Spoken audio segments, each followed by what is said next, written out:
नमस्कार. मी विजया डोळे आदिनाथ ज्योतिष चॅनल आपलं सहर्ष स्वागत करत आहे. आपण मागच्या भागामध्ये केतू संदर्भात जरा विशेष माहिती पाहिली, तर आज आपण राहू या ग्रहासंदर्भात जरा काही वेगळी माहिती आहे ती बघणार आहोत. आता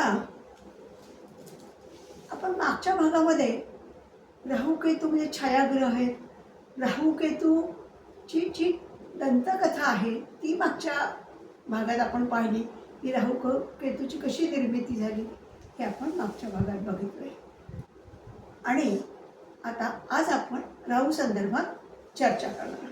राहू आणि केतू हे बरोबर परस्पर विरोधी ठिकाणी जागे 180 अंशावर असतात, म्हणजे समोरासमोर असतात. राहू जर चतुर्थ भावात असेल तर केतू दशम भावात असतो. राहू पहिल्या भावात असेल तर केतू सप्तम भावात असतो, म्हणजे बरोबर समोरच्या भावात असतो. हे आपण अभ्यासलं आहेच.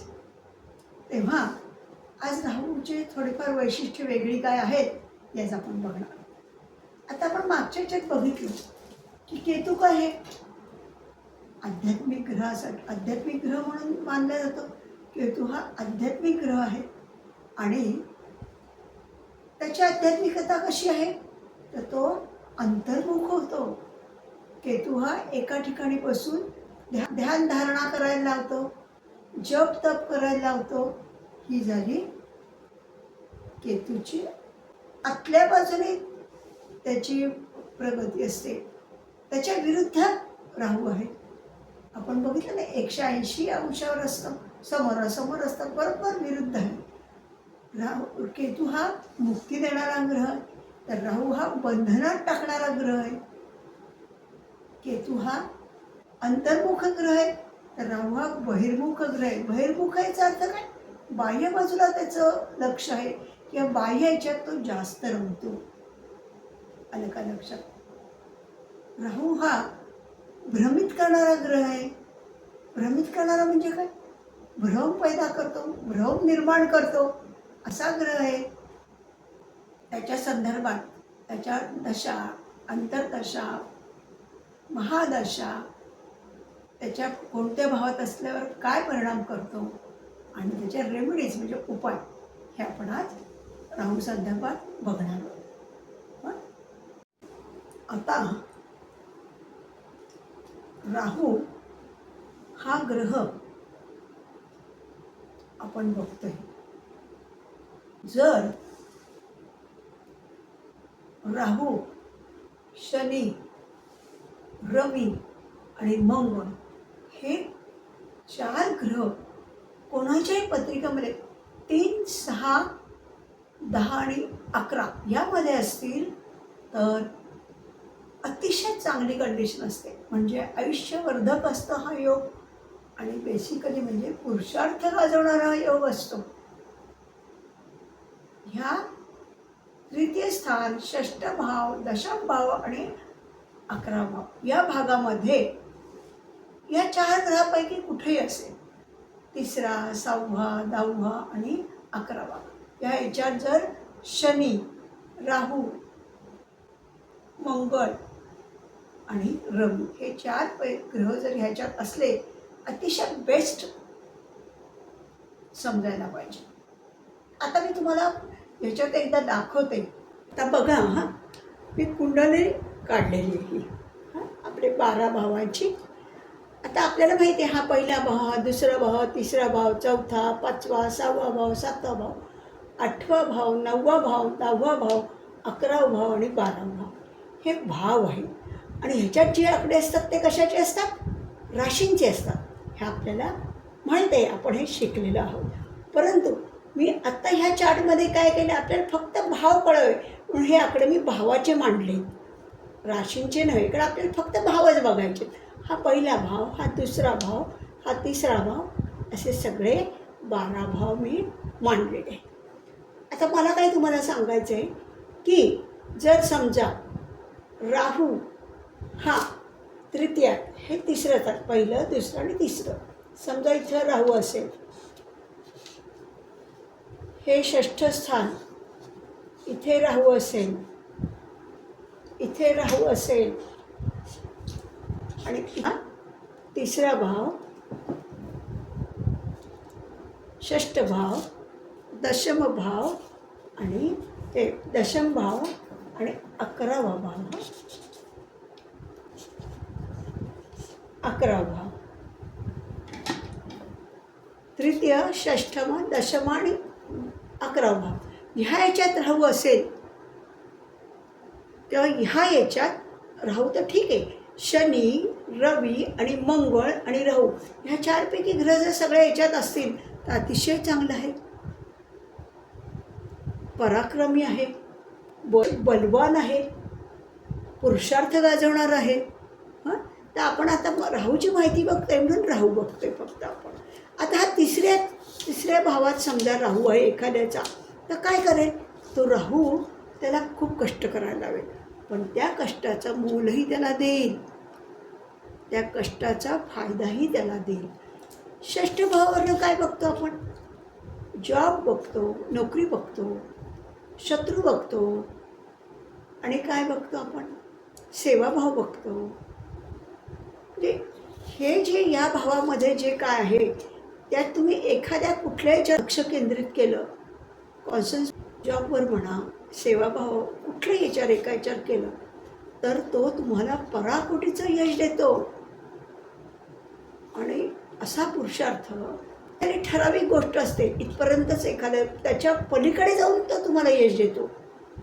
इतका अतिशय छान असा राहू षष्ठ भावात तुम्हाला फलादेश देतो. तसंच दशम भावात पण दशम भाव कशाचा आहे? कर्मभाव आहे, नोकरीधंद्याचा भाव आहे, राजकारणाचा भाव आहे. ओके नाही? या सगळ्यापैकी याच्यात येतो तुम्हाला पराकोटीचं यश देतो, आयुष्य भरपूर देतो, आयुष्यवान बनवतो.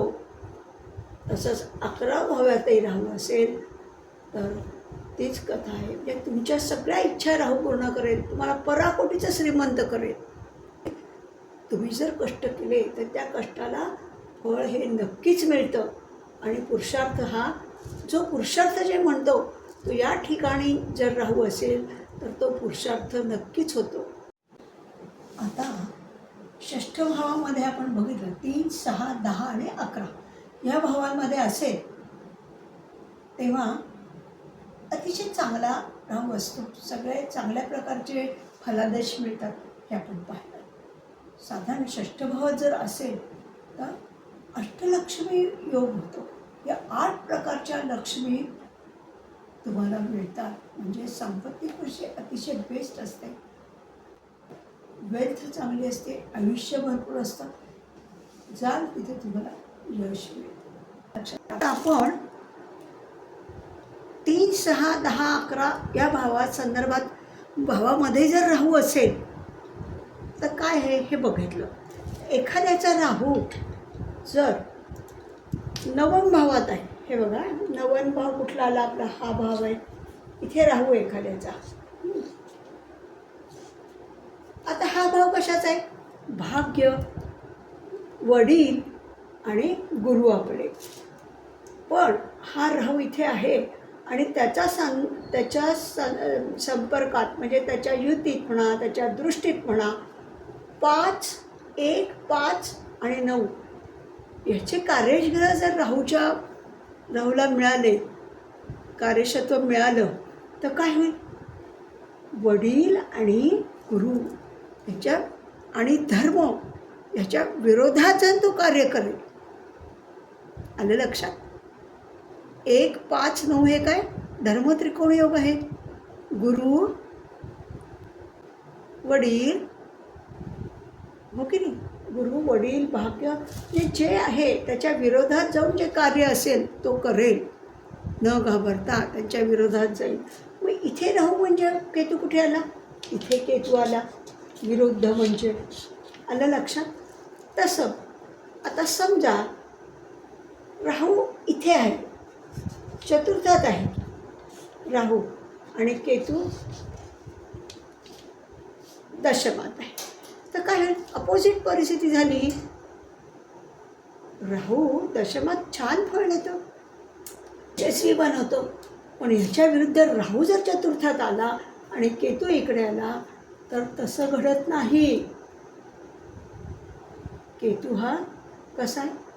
आध्यात्मिक ग्रह आहे. तो दशमात काय करणार?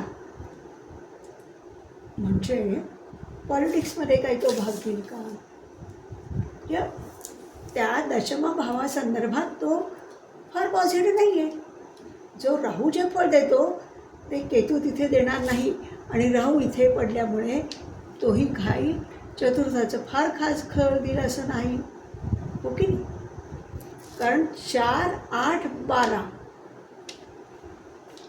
हा जो हे योग आहे हा केतूला उत्तम आहे. आलं का लक्षात? पण राहूला मात्र तसं नाही. येतंय लक्षात? आता समजा पंचम भावात राहू आहे. आता बघा, राहू इथे आहे पंचम भावात, मग केतू कुठे आला? 11 भावात, विरुद्ध 180 अंश. म्हणजे मग राहू 11व्या भावाला, लाभभावाला चांगला आहे, सगळी चांगली फळ देतो, बलवत्तर असतो, बलवान असतो. पण त्याच्या विरुद्ध हे झाल्या कारणाने काय झालं? राहू तिथे पंचम भावाला फार चांगलं फळ दिलं असं नाही आहे, हो की नाही?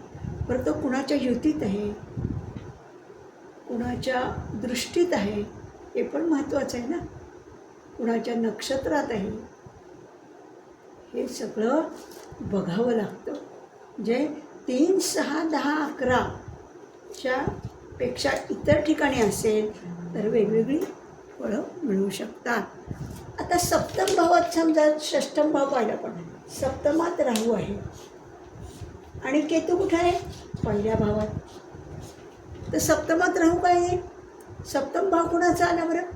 सप्तम भाव हा विवाहाचा आहे. विवाहात अडथळे निर्माण करेल, विवाह सौख्य मिळू देणार नाही. जोडीदार हा आंतरजातीय विवाह होऊ शकतो. हे सप्तम भावाचा राहू करतो. आलं का लक्षात? म्हणजे प्रत्येक ठिकाणी राहू बदल देतो. अष्टम भाव हे कशाचा आहे? अष्टम भावात राहू म्हणजे कुणाचा आला बरं सांगा? अष्टम भाव हे काहीतरी गमावून मिळण्याचं स्थान आहे. पैसा मिळतो तो कसा? गमावून. नोकरी गेल्यावर त्याची पेन्शन म्हणा, विम्याचे पैसे म्हणा, किंवा ज्योतिषातून पण मिळतं बरं का. अष्टम भाव जर चांगला असेल तर ज्योतिषावर पण तुम्ही होऊ शकता. मग अष्टम भावाचा जर राहू इथं असेल तर केतू कुठे गेला? धनभावात गेला. येते का लक्षात? आता आपण हे सगळे भाव पाहिले. आता फक्त 9 झाला, 10 झाला, 11 झाला. इथे आपण फक्त राहू बघायचा आहे. राहू व्ययभाव म्हणजे काहींचं म्हणणं काय? जेल होईल. व्ययभाव आधी कशाचा बरं? व्ययभाव मोक्ष, मुक्तीचा भाव आहे. नंतर परदेशागमनचा भाव आहे. मायदेशापासून लांब जाणे त्याचा भाव आहे. नंतर सुखशय्येचा भाव आहे. आलं का लक्षात? तर हा मोक्ष देईल का राहू? तुम्हाला नक्कीच नाही देणार. राहू जर 12व्या भावात असेल, म्हणजे व्यय भावात असेल, तर तो मुक्ती देईल का? नक्कीच नाही. कारण तो काय करणार? भ्रमित करणारा ग्रह. तो काही मुक्ती देणारा ग्रह नाही. पण तो काय करेल? तो समजा 1-5-9शी संबंधित असेल. 1-5-9 हे काय? धर्म त्रिकोण योग आहे हा. तर ह्याच्याशी संबंधित व्ययभावाचा राहू असेल तर तो पैसा खर्च करेल. व्यय म्हणजे खर्च, पण तो कशासाठी करेल? धर्मासाठी खर्च करेल. आलं का लक्षात? स्थानाचा राहू काय करेल? समजा धनस्थानात राहू आहे तर अष्टमात केतू आला, ओके नाही? तर धनस्थानावर ना तो पैसा भरपूर मिळवेल. पण तो पैसा जर तुम्ही चांगल्या पद्धतीने व्यय केला त्याचा, तो व्यय कसा करतोय तेही बघतो बरं का. धनस्थानात राहू असेल तर पैसा भरपूर देईल, संपत्ती देईल, पण ती योग्यरित्याने जर तुम्ही केली तर अतिशय चांगलं. नाही तर आपण ह्याच्यात काय बघितलं की राहू काय करणारा ग्रह आहे, भ्रमित करणारा ग्रह आहे. भ्रम म्हणजे राहू, ओके नाही, भरभरून देतो तो, म्हणजे अहिकतेकडे नेणारा ग्रह आहे, अध्यात्माकडे नेणारा ग्रह नाही. पण एखाद्याचा ग्रह खूप चांगला आहे, म्हणजे अध्यात्माच्या दृष्टीने पण चांगला आहे, तर काय करेल तो मोठमोठ्या यात्रा घडवेल, चारी धामची यात्रा करेल, निरनिराळ्या परिक्रमा करायला लावेल. आलं का लक्षात. नवम भावातला राहू हा आध्यात्मिक यात्रा घडवतो, इथे असेल राहू तर. आणि असा हा राहू सगळ्या भावामध्ये काय काय फळ देतो हे आपण बघितलं. आता स्पेशली महादशेमध्ये आणि अंतर्दशामध्ये राहू काय फळ देतो हे बघायचं. महादशापेक्षा अंतर्दशामध्ये कुठल्याही ग्रहाच्या अंतर्दशामध्ये राहूची अंतर्दशा आली तर तो पूर्णत्वाने फळ देतो, भरभरून फळ येतो. चांगलं आहे का वाईट आहे ते माहीत नाही, जसा तुमचा राहू असेल त्यानुसार फळ देईल, पण त्यात तो भरभरून फळ देतो, पूर्णत्वाकडून फळ देतो. समजा गुरुची महादशा आहे, राहूची अंतर्दशा आहे. कोणाची? राहूची अंतर्दशा. गुरु म्हणजे काय? ज्ञान. खूप ज्ञानी माणूस असतो. ज्ञानात राहू काय करेल, त्याला भ्रमित करेल, स्वतःला फार मोठं समजायला लागेल त्या ह्याच्यात तो, आणि तोंडघाशी पडेल, भ्रम निर्माण करेल त्याच्यात की मी कोण, मी खूप मोठा, अशा तऱ्हेची त्याची परिस्थिती निर्माण करेल त्या माणसाची. गुरुची महादशा, राहूची अंतर्दशा, कुठलीही अंतर्दशा, कुठल्याही ग्रहाची ज्याची राहूची अंतर्दशा ही पूर्णत्वाने फळ देते. राहू चांगला आहे का वाईट आहे याच्यावर ते डिपेंड असतं. म्हणजे काय? साप. राहू म्हणजे जहर.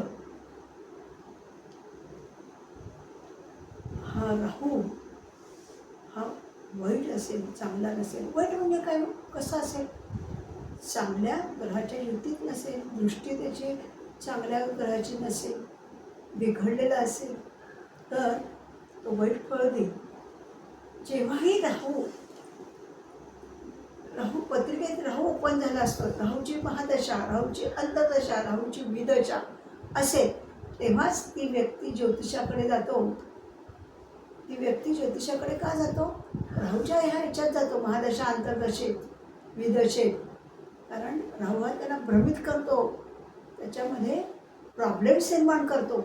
अशा वेळेला त्याला ज्योतिषाकडे जावं लागतं.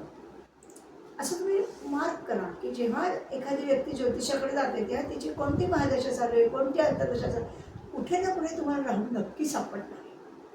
येते का लक्षात? आता तुम्हाला याच्यावरनं काय समजलं? थोडक्यात आपण राहूचं काय म्हणू शकतो? राहू हा बाह्य बाजूला वळणारा, म्हणजे अहिक दृष्टीने बघणारा ग्रह आहे, आणि तो जर चांगला अध्यात्माच्या दृष्टीने पण चांगला असेल तर तो काय करेल? वेगवेगळ्या आध्यात्मिक ठिकाणी तुमचा प्रवास करून आणेल, वेगवेगळ्या चारी धामाची यात्रा करून आणेल, ओके नाही? चांगला असेल तर. आणि वाईट असेल तर तुम्हाला फटके देईल. पैसा तो जितका देतो तो तुम्ही पैसा कसा वापरला आहे, तो चांगल्या परिस्थितीत वापरला आहे का वाईट गोष्टींसाठी वापरला आहे, व्यसनासाठी वापरला आहे, 2 नंबर, हा सगळा तो तुम्हाला वाईट मार्गाने तुम्हाला इतका त्रास देतो. मिळालेला पैसा कुठल्या मार्गाला तुम्ही लावला आहे हे फार महत्त्वाचं असतं. राहू भरभरून देतो, पण त्याचप्रमाणे तुम्ही तो व्यवस्थित वापरला आहे का ह्याचा पण तो हिशोब बघतो. की समाजासाठी वापरला आहे का, चांगल्या गोष्टीसाठी वापरला आहे का, व्यसनात का जुगारात वापरला, हे सगळं तो मार्क करतो. त्यानुसार तुम्हाला फलादेश देतो. थोडक्यात हे जरी आपण सगळं पण आपल्याला लक्षात आलं की काय राहू भ्रमित करणारे बाह्य बाजूने इकडे, पण बाह्य बाजूने तो आध्यात्मिक तो म्हणजे काय? याचा अर्थ असा आहे केतू काय करतो तुम्हाला आध्यात्मिकदृष्ट्या? एखाद्या जागेवर बसवतो, ध्यानधारणा करायला लावतो, जप तप करायला लावतो. आणि ह्यामध्ये राहू काय करतो? राहू अध्यात्म येतात तुम्हाला काय काय भजन कीर्तन, वेगवेगळ्या यात्रा, आध्यात्मिक यात्रा घडवतो, परिक्रमा करायला लावतो. हे आध्यात्मिक राहूचं बाजू झाली. आता आपण राहू आपल्याला बऱ्यापैकी समजलेला आहे, परंतु राहूच्या आपल्याला रेमेडीज बघायच्या आहेत. तर राहू बिघडला असेल किंवा राहू तुम्हाला त्रास देते किंवा असं असेल, राहूची अतिशय बेस्ट रेमेडी कुठली आहे? रेमेडी म्हणजे उपाय. तुम्हाला खूप प्रॉब्लेममध्ये सापडलात, खूप, तर सरळ जायचं एखाद्या आध्यात्मिक ठिकाणी आणि तिथे परिक्रमा करून यायची. नर्मदा परिक्रमा म्हणा, वृंदावन परिक्रमा म्हणा. 4 दिवसाची परिक्रमा मिळून तुम्ही घरी आलात की तुमचा प्रॉब्लेम सॉल्व्ह झालेला असेल. परिक्रमा करणे, बाहेर जाणे, बाहेर पडणे, हे रेमेडी आहे राहूची. कुठलाही प्रॉब्लेम सतावत असेल तर सरळ जा आणि परिक्रमा करून या कुठल्याही आध्यात्मिक ठिकाणाची. गंगेला जा, गंगेत स्नान करून या, वृंदावनला जा, तिथे परिक्रमा करा, कुठेही जा परिक्रमा करा. ही फार मोठी रेमेडी आहे राहूची. आणि दुसरी रेमेडी अशी आहे की राहू जर एखाद्याचा बरोबर नसेल तर त्यांनी शिवाची आराधना करायची. शिवाला रोज जल अर्पण करायचं, त्याचं नामस्मरण करायचं. शिवाची जेवढी भक्ती करता येईल तेवढी भक्ती करा, कारण शिव हा राहूला दाबू शकतो किंवा त्याला बाहेर काढू शकतो राहूच्या प्रॉब्लेममधून. म्हणजे एकतर परिक्रमा करणे, एकतर शिवाची आराधना करणे, उपासना करणे, आणि दुसरी गोष्ट राहूचंद्र कुठे असेल पत्रिकेत, काय राहूचंद्र, तर कृष्णाची उपासना करणे. आणि विशेषतः पंचमात राहूचंद्र असेल तर त्याला संततीचा प्रॉब्लेम नक्की असतो. संतती होत नसते, विवाह होऊन 10-12 वर्ष झाली तरी संतती होत नाही. पण राहू आणि चंद्र जर पंचमात असतील तर तुम्ही कृष्णाची आराधना करा, वृंदावनला जा, कृष्णा संदर्भातल्या सगळ्या उपासना करा, तुम्हाला नक्कीच संतती होईल. आपण रेमेडी पाहिल्या. रेमेडी अति सोपे 3च आहे. एक परिक्रमा करणे, राहूचा कुठलाही प्रॉब्लेम असेल तर बाहेर पडायचं लगेच. परिक्रमा करायची, एखाद्या आध्यात्मिक स्थळाला भेट द्यायची. त्याच्यानंतर दुसरं शिवाची उपासना कायमस्वरूपी ठेवायची, राहू त्रास देणार नाही तुम्हाला. आणि राहूचंद्र जर बरोबर कुठेही असेल तर कृष्णाची उपासना सुद्धा करायची. अशा या 3 फार महत्त्वाच्या रेमेडीज आहेत. ह्या तुम्ही केलात तर राहू तुम्हाला फार छान फलादेश देईल. हे नक्कीच तुम्ही करून बघा. मला असं वाटतं आपण राहूची वेगळ्या प्रकारची जी माहिती आहे ती आता आपण थोडी बघितलेली आहे. तेव्हा हा जो भाग आहे हा आपण पूर्णपणे पूर्ण करत आहोत. आणि यासाठी तुम्ही सगळ्यांनी लाईक करावं, सबस्क्राईब करावं आणि आपलं चॅनल जास्तीत जास्त लोकांपर्यंत पोहोचावं. धन्यवाद.